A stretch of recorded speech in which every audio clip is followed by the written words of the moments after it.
भैया जी कहीं में आपका एक बार फिर से स्वागत है। आज बात हो रही थी बैलेट पेपर और ईवीएम पे। झगड़ा लगा हुआ है, चुनाव अभी खत्म हुआ है। जब आप समझ लीजिए ईवीएम की चर्चा तभी आएगी जब चुनाव खत्म हो चुके होंगे। चुनाव से पहले नहीं, चुनाव जब खत्म हो जाएंगे, रिजल्ट आ जाएगी तो ईवीएम पे चर्चा एक बार फिर से गर्म हो जाएगी। अभी 5 महीने पहले लोकसभा के चुनाव हुए। महाराष्ट्र जहां से चुनाव अभी हुए उसके बाद जो चर्चा गर्म है, 31 सीटें मिली, 31 सीटें मिली INDIA को। 31 सीटें, 30 या 31 सीटें, मुझे कंफर्म ध्यान नहीं आ रहा।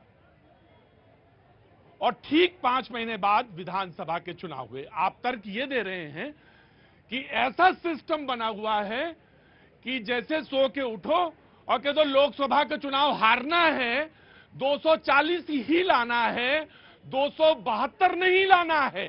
240 इसलिए लाना है क्योंकि विपक्ष हमको हल्ला बचाता रहे, इसलिए ज्यादा ना ले आना, 30 सीटें और या 40 सीटें और ले आना। और आप लोकसभा हार सकते हैं 5 महीने पहले, 5 महीने के बाद फिर यह तर्क दिया जाए कि आप अगर फिर से जीत गए, यानी आप एनडीए जीत गया, तो वो जो जीता वो गलत जीता क्योंकि वो ईवीएम है। मुझे समझ में नहीं आया ये तर्क कि आप 240 ही तो आए एनडीए के इसी लोकसभा चुनाव में, और उसको लेकर बड़ी चर्चा रहती है कि 272 नहीं हुए, क्योंकि 272 एक ऐसा मैजिक है जहां पे स्थिरता आती है। तो कोई व्यक्ति स्थिरता लाने के लिए चीजें चाहेगा या अस्थिर रहे और बहस चर्चा चलती रहे। कांग्रेस जी, मैं आ गया जी, बोलिए। ईवीएम के पक्ष में और बैलेट पेपर के पक्ष में बहुत बातें हो गई, सवाल हमेशा खड़े किए जाएंगे। मैं 2 मिनट दिया, मैं एक मिनट, बात खत्म हो जाएगी। मैं कांग्रेस को मैंने उठा दिया कांग्रेस को जी। हाँ, देखिए प्रतीक जी, ये बहुत एक अहम विषय है जिसपे हमारे देश का भविष्य जुड़ा हुआ है। पूरे तमाम की जो विश्व की जितने भी डेवलप्ड कंट्रीज हैं वापस ईवीएम छोड़ करके जो है बैलेट पर आ गए। अभी आपने कहा कि जी काउंटिंग में 3-3, 4-4 दिन लगेंगे। साहब, पार्लियामेंट के इलेक्शन में 1.5 महीने का लंबा प्रोसेस हुआ है। जहां 1.5 महीने का लंबा प्रोसेस इलेक्शन कमीशन ने खुद स्वीकार किया कि बहुत लंबा हमारा प्रोसेस था, हम अगली बार कम करेंगे। तो वो 4 दिन अगर गिनती में हमारे दे देते और वो 5 साल हमारे देश का जो भविष्य है एक ट्रांसपेरेंट तरीके से, जिससे सब लोग कहते हैं कि ठीक है, जो हारे वो भी स्वीकार करते, जो जीते वो भी स्वीकार करते। क्यों किस बात की जिद है? आज वीवीपैट की बात, हम डिजिटल इंडिया की तरफ बढ़ें या हम उस इंडिया की तरफ बढ़ें जहां पे दिया है, जहां पे तेल है, जहां पे बाती है, हम किस तरफ बढ़ें ये मुझे बताइए। हमें सेफ और सिक्योर इंडिया की तरफ। राइट, ठीक जी जनाब आली। अभी आपने डिजिटल इंडिया की बात की, तो राजीव गांधी जी को कहा जाता है कि भाई डिजिटल इंडिया, इंटरनेट का जो माध्यम आया वो कंप्यूटर उन्हीं के समय में उन्होंने बात कही थी, उन्हीं के समय में आया। तो मैं आज उन्हीं का एक वीडियो वायरल हो रहा है, मैं बता रहा हूं। राजीव गांधी जी उस समय बैलेट पेपर पर सवाल खड़ा कर रहे थे 1989 में। उन्होंने कहा जब 8% भाजपा की वोट था तो 2 सीट मिली थी, और 12% पर 86 सीट कैसे मिल गई? तो सवाल तो हमेशा खड़ा किए जाएंगे, हम हारे या जीते, बदले जो हारता है वो सवाल खड़ा करता ही है, तो वो खड़ा किया जाएगा, वो किसी की भी दल, कोई भी दल हो। अच्छा, तो एक बात बताओ, फिर हार क्यों होती है? वो जनता के मूड को नहीं समझ जाती। समाजवादी पार्टी 37 सीटें, विधानसभा लोकसभा चुनाव। पहले तो हमारे एक मित्र ने बात कही, बड़ी शालीनता से मैं बता दूं, राजीव गांधी की जो बात कर रहे थे कि उन्होंने ये लाए और वो लाए और वो उसका विरोध कर रहे थे, यही हमारे माननीय प्रधानमंत्री जी हैं। जीएसटी का विरोध कर रहे थे, आधार कार्ड का विरोध कर रहे थे, आज उसके बड़े आभारी हिमायती हैं। वो सारी चीजें मायने नहीं रखती है, लेकिन मायने क्या रखता है? विश्वसनीयता। आज कहीं न कहीं विचाराधीन जैसे कैदी होता है ना, कोई ये नहीं मालूम। एक बात बताओ, तुम आप सीने पे हाथ रखो पहले अपने, और एक बात बताओ मुझे, सच बोलना। तुम्हारा हॉस्टल का सीनियर भी हूं मैं, सच बोलना।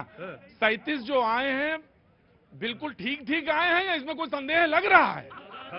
आप बड़े भाई हैं, सीनियर हैं, सच बोलिएगा, झूठ नहीं बोलिएगा। कुछ जीत के आए हैं, 100% जीत के आए हैं, 100% जीत के आए हैं। कुदरकी में आपने क्या देखा है?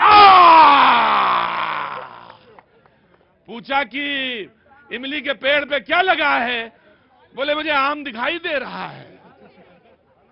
मैंने क्या पूछा था, क्या जवाब आया जी? देखिए, राजीव गांधी का, मैं एक मिनट, दोनों महात्माओं को मैं प्रणाम करता हूं। हमारे शो में आए, आपने हमारे शो की शोभा बढ़ाई। मैं भक्त और श्रद्धा के आप दोनों पुंज को बहुत प्रणाम करता हूं, दोनों प्रणाम करता हूं जी। कोई किताब देना चाह रहे जी? ये श्रीमद् भगवत गीता को हिंदी में लिखा गया है। यहाँ जितनी भी समस्याओं की बात हो रही है ना देश की, सब निदान यही है। सब इसका निदान यहीं पर है और निदान इसलिए नहीं हो पा रहा है, गीता तो पहले से है, संस्कृत में होने के कारण आम आदमी तक ये नहीं पहुंच पा रही है, इसीलिए भगवान ने मौका दिया। और मैं एक कवि हूं और गायक भी हूं, तो मुझसे गीता को रामायण की अच्छा, चौपाई कोई एक चौपाई सुना दीजिए। चलिए प्रभु जी। D sharp, D sharp, D sharp मतलब अच्छा मैं गा के सुनाएंगे? साज के साथ? ये गाने की चीज है। अच्छा बेटा डी शार्प कर ले बाबू, इधर आजा, डी शार्प कर दे। अरे हम तो सोचा ऐसे ही। जब जब पार्थ धर्म घट जाता, जब अधर्म अतिशय बढ़ जाता, तब तब अपना नव स्वरूप धर सबके आगे देता हूं कर।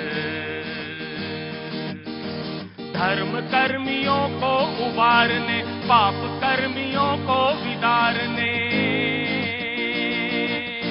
धर्म स्थापना हित हो तत्पर, आता युग युग में मैं ऊपर। और जो है एक भाई प्रभु जी मैं एक बात कहना चाहता हूँ, माफी चाहता हूँ। एक समय में इनको एक ही बात बताइए, दो बातें सीख ही नहीं सकते, क्योंकि इनको एक ही बात याद रहती है। तो आज का सबक इतना, कल फिर मैं आपसे लूंगा, कल आइएगा आप, आपको दावत है जी, कल आपसे शुरू करेंगे जी। जनाब बीजेपी जी। 2017 के पहले समाजवादी पार्टी की सरकार उत्तर प्रदेश में थी, और जब बैलेट पेपर से बहुत पहले चुनाव हुआ करता था तो किस तरीके से लोगों को पता होता था कि बैलेट पेपर चुरा चुरा के लोग भाग जाते थे, पानी डालते थे। आदरणीय राजीव गांधी जी के ऊपर चुनाव के दौरान उनके एजेंटों के ऊपर FIR हुआ है जब वो लोकसभा का चुनाव लड़ रहे थे। तो ऐसा नहीं है कि कुछ चीजें ऐसी हैं कि राजीव गांधी जी कंप्यूटर लाए, ये लाए, वही राहुल गांधी जी को भी लेके आए जो 80 से 89 सीटें वो हारते चले जा रहे, मतलब 89 बार चुनाव हारते चले जा रहे हैं, फिर भी उनको ला दे।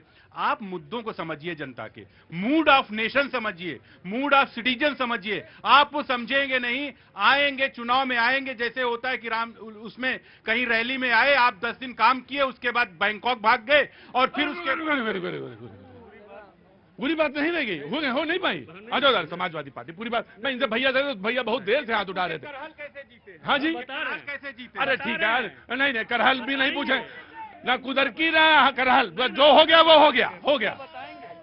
आज पूछ नहीं पाया हूँ मैं आपसे, कहाँ से आना हुआ था आपका? मैं पटना से हूँ। और पटना से हैं, क्या नाम है साहब? अजय झा। क्या करते हैं झा साहब? जी मैं भी पत्रकार हूँ। पत्रकार हैं तो सब्र होना चाहिए, और पत्रकार होने का मतलब यह है कि मौके का तलाश करनी चाहिए। अभी मौका नहीं आया, जब आएगा तुरंत आपको दूंगा। जी बोलिए।